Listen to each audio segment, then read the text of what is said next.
Tasavvur qiling, maktabga borganingiz uchun pul olyapsiz. AQShda o'quvchilar dars qoldirmasa, buning uchun yuzlab dollar mukofot olmoqda.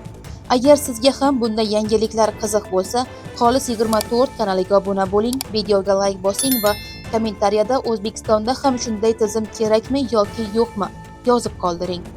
Chunki hozir aytadigan raqamlar sizni hayron qoldirishi mumkin. AQShning Detroit shahrida o'quvchilarning maktabga muntazam qatnashishini oshirish uchun pul bilan rag'batlantirish dasturi uzaytirildi va kengaytirildi. Dasturga ko'ra, yuqori sinf o'quvchilariga bir hafta davomida dars qoldirmagani uchun $100 miqdorida elektron sovg'a kartasi beriladi.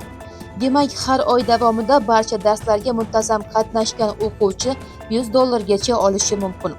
Qishki 10 haftalik davrda esa maksimal mukofot $1000 gacha bo'lishi mumkin. Lekin pulni olish ham oson emas.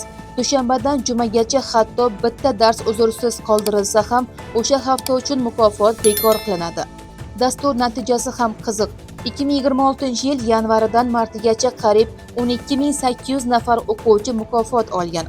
Bu yuqori sinf o'quvchilarining 84% tashkil qilgan. Natijada surunkali dars qoldirish darajasi 64% dan 54% ga qisqargan. Endi esa dastur 6-8 sinf o'quvchilariga ham tatbiq etilmoqda. Ularga har bir qoldirilmagan hafta uchun $50 beriladi. Sizningcha O'zbekistonda ham maktabga muntazam kelgan o'quvchilarga pul berish kerakmi? Kommentariyalarda yozib qoldiring. Kanalga obuna bo'ling, videoga like bosing. Xayr, salomat bo'ling.